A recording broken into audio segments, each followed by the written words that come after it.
नमस्ते अस्तु भगवन् विश्वेश्वराय महादेवाय त्र्यंबकाय त्रिपुरान्तकाय त्रिकाग्निकालाय कालाग्निरुद्राय नीलकण्ठाय मृत्युञ्जयाय सर्वेश्वराय सदाशिवाय श्रीमन् महादेवाय नमः।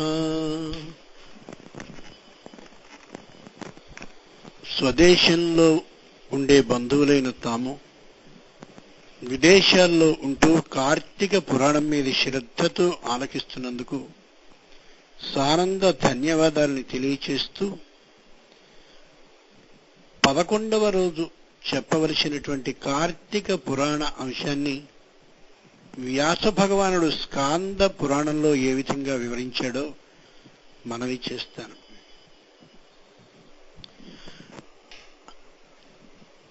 ఒక చోట కార్తీక పురాణాన్ని చేస్తున్నటువంటి సందర్భంలో పురాణ ప్రవచనం చేస్తున్నటువంటి పండితుల వారు చాలా ఆనందపూర్వకంగా శ్లోకాలలో గానం చేస్తూ ఉన్నటువంటి వేళ అంతా అయి ముగించినటువంటి ఆ వేళ ఓ పామరుడు లేచి, అయ్యా ఓ చిన్న ప్రశ్న, వినయేన హి ప్రష్టౌయః. ఏదైనా అడిగేటటువంటి సందర్భంలో వినయంగా అడగాలని చెప్తారు కాబట్టి నాకు తెలియని అభిప్రాయంతో అడుగుతున్నాను తప్ప తెలిసి పరీక్షించడానికి కాదు సుమా. నాకు చిన్న అనుమానం పీడిస్తోంది. కార్తీకంలో శంకరుడు చాలా గొప్పవాడు అని అంతా లోకం కొనియాడుతుంది. మరి కార్తీక అధిపతి అయినటువంటి శంకరుడు తన మామయ్యైన దక్షుణ్ణి ఆ విధంగా అధ్వరం అంటే యాగాన్ని ధ్వంసం చేసి అతని యొక్క తలని కోసి హోమగుండంలో స్వయంగా హుతం చేసేలా అంటే భస్మం చేసేలా వీరభద్రుడనే సేవకుని ద్వారా ఆజ్ఞాపించాడే. ఇది ఏదైనా ధర్మమా? ఈ కథని వినడం ద్వారా మేము నేర్చుకోవాల్సింది ఏదైనా ఉంటుందా? ఇలాంటి కథలని ప్రచారం చేసినట్లయితే శంకరుని యొక్క గొప్పతనం తగ్గిపోదా? దయచేసి వివరించవలసింది అని ప్రశ్నించాడు. ఆ పండితుల వారు పరమానందపడి, లోకంలో ఏ పురాణాన్ని ఇతిహాసాన్ని చెప్పిన సందర్భంలో అయినా అనుమానం వస్తే దాన్ని లోపల ఉంచుకోనే కూడదని శాస్త్రం చెప్పింది. నువ్వు అడిగినందుకు నాకు చాలా సంతోషంగా ఉంది. ఎక్కడైనా అనుమానం కాని తెలియని పక్షంలో తెలిసినటువంటి గురువుల దగ్గరికి వెళ్ళైనా సరే సమాధానాన్ని చెప్పాలని శాస్త్రం చెప్పింది తప్ప దీనికి ఇంతే సమాధానం అని కానీ సమాధానం సరిగా లేని ప్రశ్నని అడిగావేమిటి అని నిందించడం గాని కూడదు అంటోంది. కాబట్టి ధర్మశాస్త్రం తప్పక దీనికి సమాధానాన్ని చెప్తానని ప్రారంభించారు.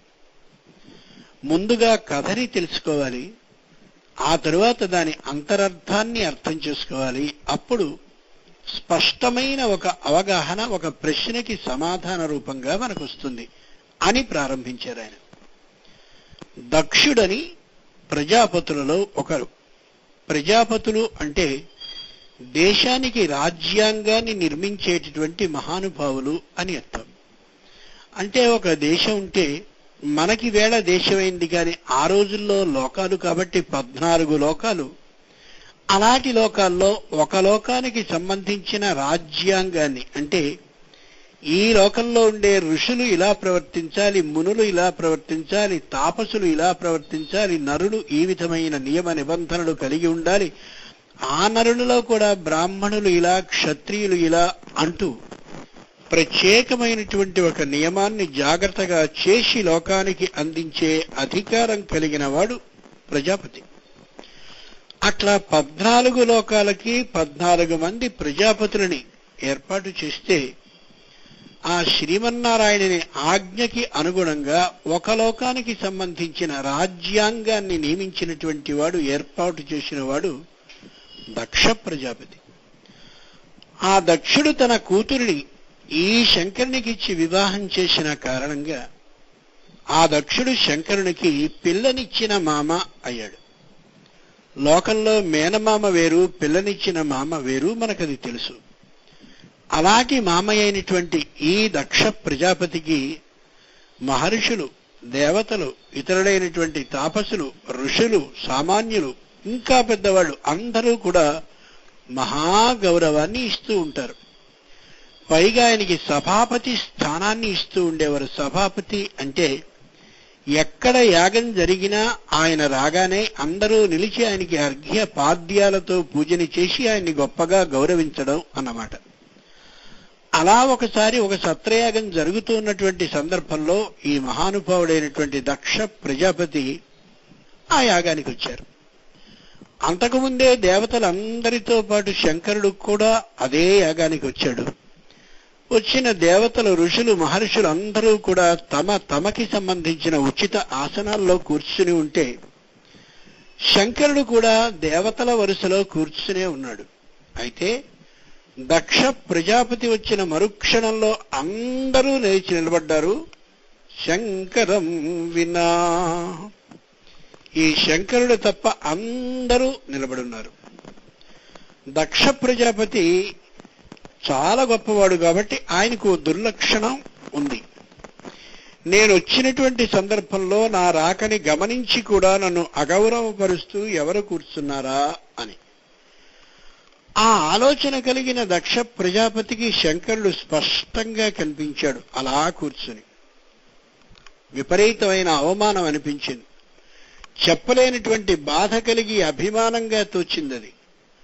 శంకరుడు యథాలాపంగా ఎటో చూస్తూ ఈయన రాకని గమనించక అలా కూర్చుని ఉండింటే ఆయన పెద్ద బాధపడి ఉండేవాడు కాడేమో. కాని శంకరుడు స్వయంగా దక్ష ప్రజాపతి చూస్తున్నాడని తెలిసి ఆయన కళ్ళలోకి చూస్తూ కూడా నిలబడకుండా అలాగే కూర్చుని ఉండిపోవడంతో ఆయనకి తీవ్రమైన అవమానంగాను అభిమానంగాను అనిపించి యాగం ముగియకుండానే మధ్యలోనే వెళ్ళిపోయారు దక్ష ప్రజాపతి. చాలా దుఃఖం అనిపించిన ఆయన బాగా ఆలోచించి శంకరుణ్ణి మాత్రం పిలవకుండా మహాద్భుత యాగాన్ని సర్వలోకాల జనాన్నందరినీ పిలిచి చెయ్యాలి అని ఊహించాడు. దానికి అనుగుణంగా యాగాన్ని ఫలాని రోజు జరుగుతుందని నిర్ణయాన్ని చేసి దేవతలందరికీ, అన్ని లోకాలకి సంబంధించిన అందరికీ ఆహ్వానాలని పంపించి శంకరుని భార్య అయి తన కూతురైనటువంటి ఆమెని పిలవకుండా మాత్రం యాగాన్ని ప్రారంభించడానికి నిర్ణయించాడు. సరిగ్గా ఏ రోజు ప్రారంభమవుతుందో ఆ రోజున దేవలోక విమానాలన్నీ తన పుట్టింటి వైపుగా సాగుతూ ఉంటే పార్వతీదేవికి చాలా దుఃఖం అనిపించింది. అన్ని విమానాలు ఆ దిశగా వెడుతుంటే ఇవన్నీ మా పుట్టింట్లో ఆగుతాయే, బ్రహ్మాండమైన యాగం జరుగుతుంది, మా నాన్న అక్కడ అధ్వర్యుడిగా కూర్చునుంటాడు, ఆయనే యజమాని, అటువంటి మహానుభావుని యొక్క ఆ యాగానికి నేను వెళ్ళకపోవడం నాకు ఏమాత్రమూ బాధగా అనిపిస్తోంది తప్ప సంతోషంగా లేనే లేదు. నన్ను పిలవకపోవడం నాకు అవమాన కారణంగానే అనిపిస్తోందని శంకరుని వద్దకి వచ్చి, స్వామి, మా నాన్న చేస్తున్న యాగానికి నన్ను పంపించరు అంది. ఆయన క్షణం తటపటాయించే మాట అన్నాడు. పార్వతి, నిజానికి నువ్వు వెళ్ళవలసిందానివే ఆయన కూతురు కాబట్టి, కానీ ఆహ్వానం లేనటువంటి సందర్భంలో వెళ్ళడం అంత సరి అని నేను అనుకోను. చిత్రం ఏమంటే 14 లోకాల్లో అందరికీ ఆహ్వానాలు పంపిన నీ తండ్రి నన్ను వివాహం చేసుకున్న కారణంగా నీకు మాత్రమే ఈ విధమైన అవకాశం లేకుండా చేశాడు. అందుకని ఏదైనా కష్టం మనకు కలగచ్చేమో, అందుకని నువ్వు వెళ్ళడం నాకు అంతగా సమంజసంగా ఇష్టంగా లేదు అన్నాడు. అయినా సరే ఆమె పట్టుబట్టి నేను వెడతానని ముమ్మారు అలా గట్టిగా, కొద్దిగా నిర్బంధం కాదు గాని ప్రార్థన రూపంగా అంటే ఆయన మరొక్కటేం చేయలేక, సరే ఓ చిన్న మాట, నువ్వు వెళ్ళు కాదని నేను అన్నాను, కానీ ఏదైనా జరగరానిదంటూ మాత్రం జరిగితే మరుక్షణంలో నాకు మనఃపూర్వకంగా యథార్థాన్ని ఖచ్చితంగా అర్థమయ్యేలా, తెలిసేలా స్పష్టంగా నాకు తెలియచేయి. అక్కడి పరిస్థితిని చక్కదిద్దడానికి ప్రయత్నిస్తాను శంకరుడు అన్నాడు. శంకరుని యొక్క గొప్పదనం ఎంతటిది అంటే, తన భార్య తనకిష్టం కానటువంటి ప్రదేశానికి వెడుతోందని తెలిసి కూడా ఒకవేళ ఏదైనా కష్టం కాని కలిగినట్టయితే నువ్వు నాకు మానసికంగా ఒక కబురుని చేస్తే మరుక్షణంలో నేను ఆ పరిస్థితిని చక్కదిద్దుతాను అని అన్నంతటి గొప్పదనం ఆయనలో ఉంది. పార్వతి పరమ ఆనందపడి తన భర్తని ఇలా ప్రార్థించి బ్రతిమలాడి మరింతగా కొద్దిగా నిర్బంధించి ఎలాగో అలా మొత్తానికి బయలుదేరి అక్కడికి వెళ్ళి తన పుట్టింటి ముఖద్వారం ఏదైతే ఉందో పెద్దదైన తోరణ ద్వారం దగ్గర నిలబడి ఆ యాగం జరుగుతున్నటువంటి అద్భుతమైన దృశ్యాన్ని చూస్తున్నటువంటి వేళ ఆ ఎదురుగా కనిపించే దక్ష ప్రజాపతి సొంత తండ్రి అయినటువంటి వాడు ఆమెను చూసి తలదించుకుని పక్కకి వెళ్ళిపోయాడు. సోదరులైనటువంటి వాళ్ళు యజ్ఞ గుండాల వద్ద కూర్చున్నటువంటి వాళ్ళు తలని పక్కకి తిప్పేశారు. ఋత్విక్కులైనటువంటి వాళ్ళు అకస్మాత్తుగా ఒక క్షణం భయపడి ఏమి వివాదం ఏమి గొడవ సాగుతుందో అని భయపడి మంత్రాల యొక్క ఆ వరుస తప్పుతుందేమో అనే వంకని చూపిస్తూ గబగబా మరొక దిక్కుకి జరిగారు. ఉన్నటువంటి వాళ్ళందరూ ఒక్కసారి ఈమెని చూడడం, ఈమెని ఆహ్వానించకపోవడం, మరొక వైపుకి ఏదో చూస్తున్న వాళ్ళులా పనిచేస్తున్న వాళ్ళులా జరిగిపోవడం చూసి ఆమెకి దుఃఖం కలిగింది. మరెవరో తనని ఆహ్వానించకపోయినా ఆమె బాధపడి ఉండేది కాదు. కానీ ఎప్పుడైతే తన సోదరుడు తన తండ్రి కూడా ఆదరించలేదో ఆమెకి ఆ దుఃఖం కలిగింది. వెంటనే ఆ ఎదురుగానే నిలబడి ముఖద్వారం వద్దే లోపలికి కూడా అడుగు వేయకుండా నీలగళాపరాధివగు నీకు తనూపవనౌట చాలదా చాలు కుమర్త్య నీదు తనుజాతన నన్మది సిగ్గు పుట్టెడిన్ ఏలధరల్ మహాత్ములకు ఎగ్గనరించెడి వారి కర్మముల్ కలుపనే తలింప జనకా కుటిలాత్మగా ఎంచి చూడగన్ అని పెద్దగా బిగ్గరగా అరిచి, ఎందుకయ్యా ఈ యాగాలు చేస్తావు? పరమ నీచమైన ఆలోచనతో, మరొకరి మీది ద్వేషంతో, మరొకరిని సాధించాలనే బుద్ధితో, ఇంకొకరి మీద ప్రతీకారపు దృష్టితో యాగాన్ని చేయడం ఎందుకు? ఈ కర్మ వల్ల ఏదైనా ప్రయోజనాన్ని సాధిద్దామని అనుకుంటున్నావా? చాలా తప్పు చేస్తున్నావు. కుమర్త్య అసహ్యకరమైన లక్షణాలు కలిగి మర్త్యలోకంలో భూలోకంలో పుట్టినవాడివి కాక మరొకట, కూతురునైనటువంటి నేను తండ్రి అయిన నిన్ను ఇలా సంబోధించి మాట్లాడడం నాకే అసహ్యంగా ఉండేంతటి స్థితి పని చేశావే నువ్వు చేసేటటువంటి ఏ యజ్ఞ కర్మ అయితే ఉందో ఆ కర్మ మొత్తం కాలుపనే తలంపన్. ఎందుకయ్యా ఆ కర్మ మొత్తం భ్రష్టం అవడానికి కాక ఏమిటి నువ్వు చేస్తున్నావు?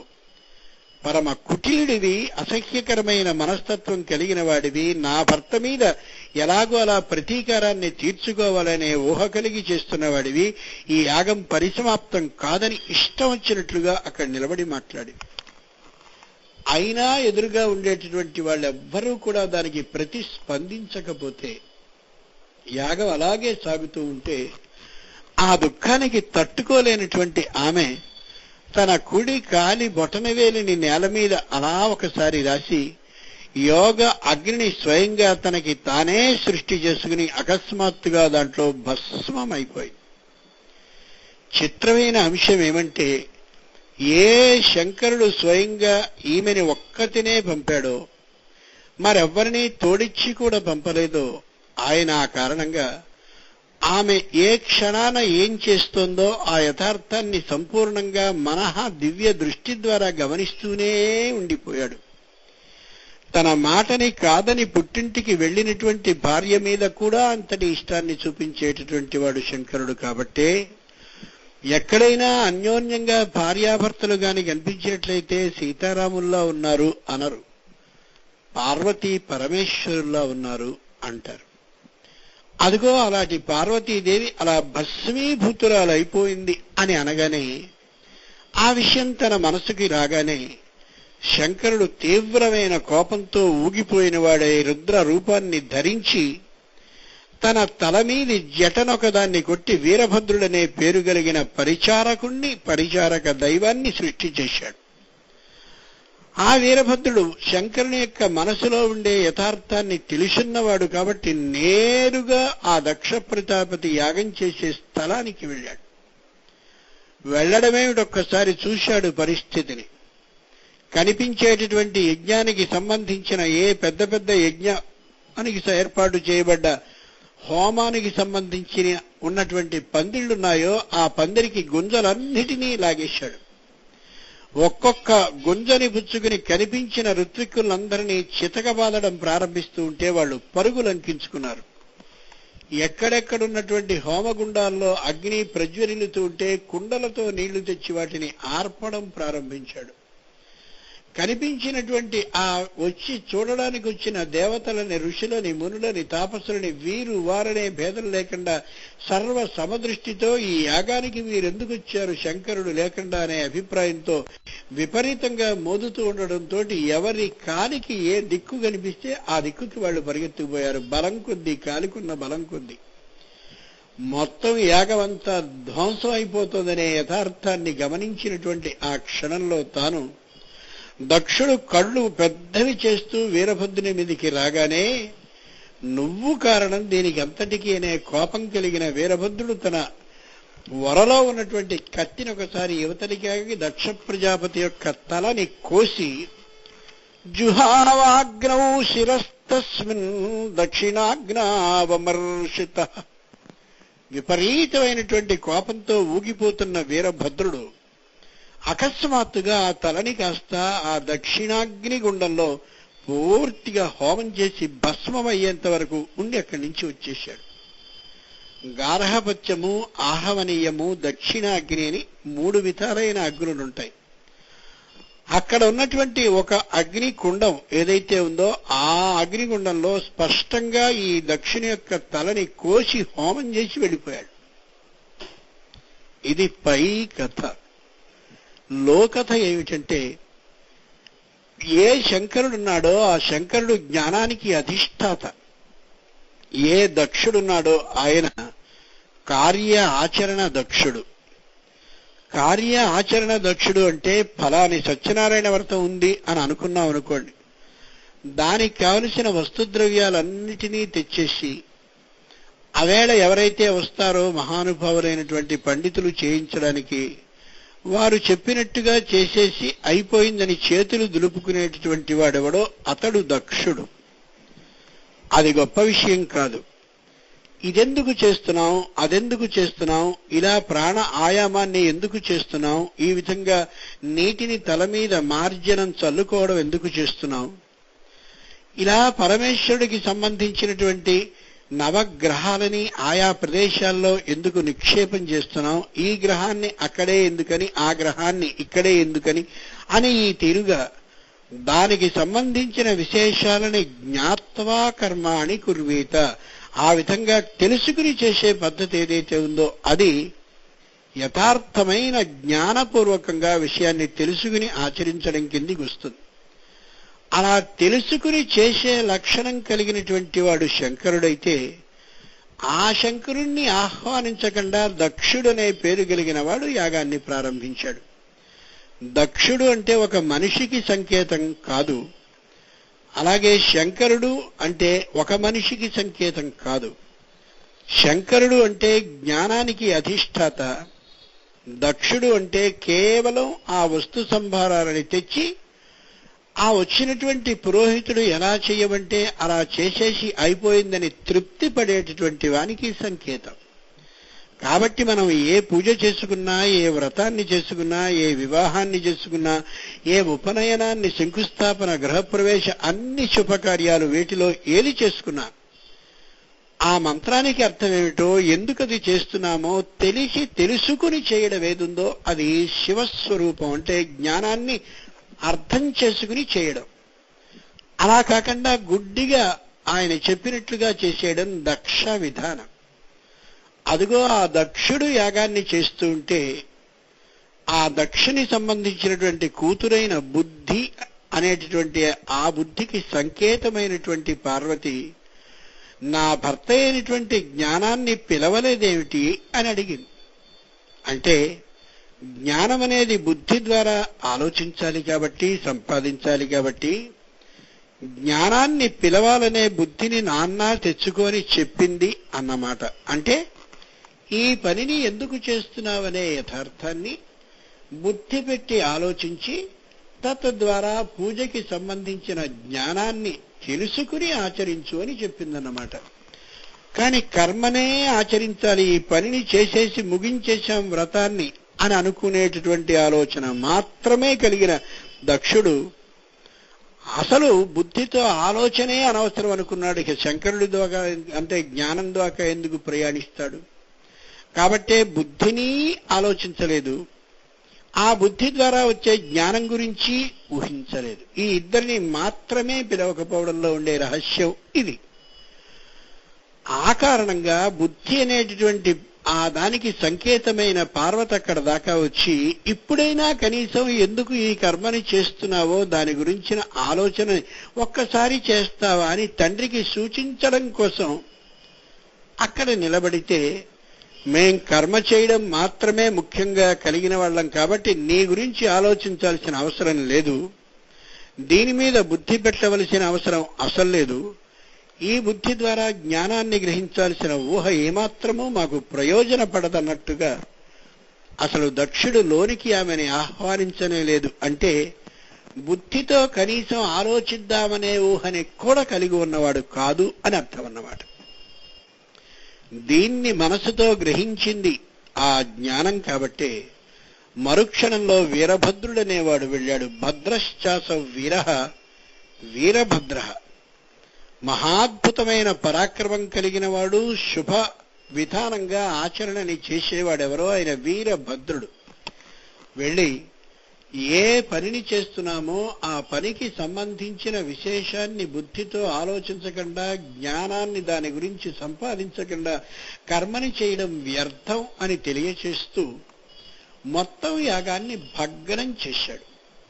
చేయడమే కాదు, ఈ కార్యాన్ని ఆచరించేటటువంటి ఆ దక్ష ప్రజాపతి ఎవరైతే ఉన్నారో, అంటే గుడ్డిగా దాని యొక్క అర్థాన్ని ఏమాత్రము తెలుసుకోకుండా యాగాన్ని చేయడం మాత్రమే ముఖ్యమని, యాగం అయిపోతే పని అయిపోయినట్లే అని భావించేటటువంటి దక్షుని యొక్క తలని కోసి హోమగుండంలో వేసి హోమం చేసి వెళ్ళాడని కథ చెప్తుంది.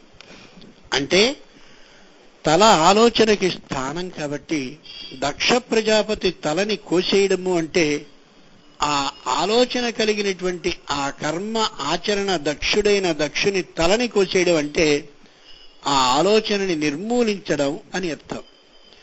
ఆలోచనని తొలగించడమే కాక ఆయనకి మేకతలని అతికించారు. తరువాత మేక అనేటటువంటిది ఋక్ వేదానికి సంబంధించినటువంటి చిత్రం. ఋగ్వేదాన్ని మేకతలతో అలా ఒక సంకేత రూపంగా చిత్రీకరిస్తారు. కాబట్టి వేదానికి సంబంధించిన బుద్ధి కలిగిన వాడై ప్రతి వ్యక్తి ఉండాలని, అటువంటి జ్ఞానం ఏ పనిని ఎందుకు చేస్తున్నామో దాని గురించిన జ్ఞానం కలిగి ఉండాలని సూచిస్తూ, కర్మని ఆచరించడమే ముఖ్యం, పనైపోవడమే అవసరం అని అనుకునే ఇట్లాంటి దక్షిణిలాంటి జాతి వారందరికీ కూడా ఆలోచనని మార్చుకునే తల మీకు రావాలనే అభిప్రాయంతో ఆ తలని తొలగించి వేరొక తలని పెట్టారు దేవతలు. ఈ కథ ద్వారా మనం గమనించవలసింది ఏమంటే, మనం కూడా ఏ కార్యక్రమాన్ని చేస్తున్నా చేసేటటువంటి కార్యక్రమంలో కనిపించే ప్రతి మంత్రానికి అర్థాన్ని తెలుసుకోవాలి. ఆ అర్థం వెనక ఉండే పరమార్థాన్ని గ్రహించాలి. తద్వారా జ్ఞానం విషయాన్ని గురించి అర్థం చేసుకోవాలి.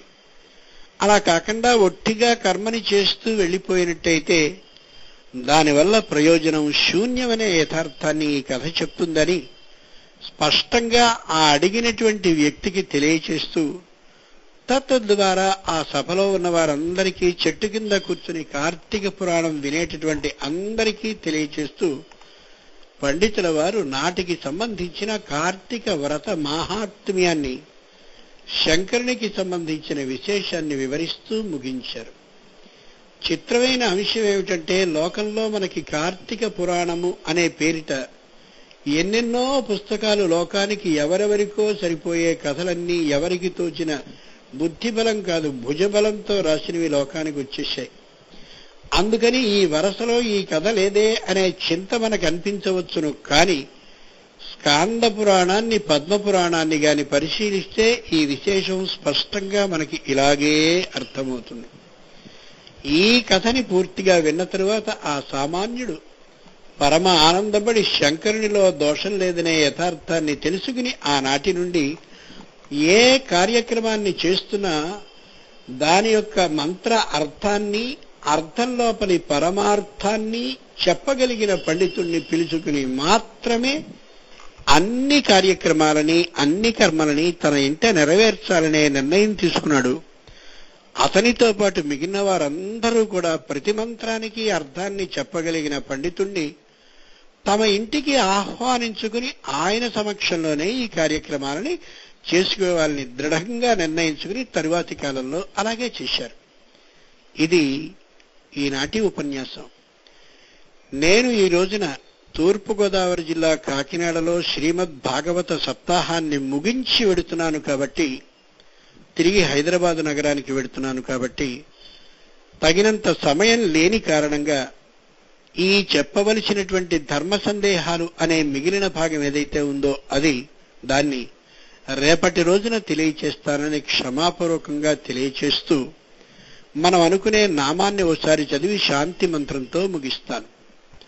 నమస్తే అస్తు భగవన్ విశ్వేశ్వరాయ మహాదేవాయ త్ర్యంబకాయ త్రిపురాంతకాయ త్రికాగ్నికాలాయ కాలాగ్నిరుద్రాయ నీలకంఠాయ మృత్యుంజయాయ సర్వేశ్వరాయ సదాశివాయ శ్రీమన్ మహాదేవాయ నమః. సర్వే భవంతు సుఖినః, సర్వే సంతు నిరామయాః, సర్వే భద్రాణి పశ్యంతు, మా కశ్చిద్ దుఃఖభాగ్ భవేత్. స్వస్తి.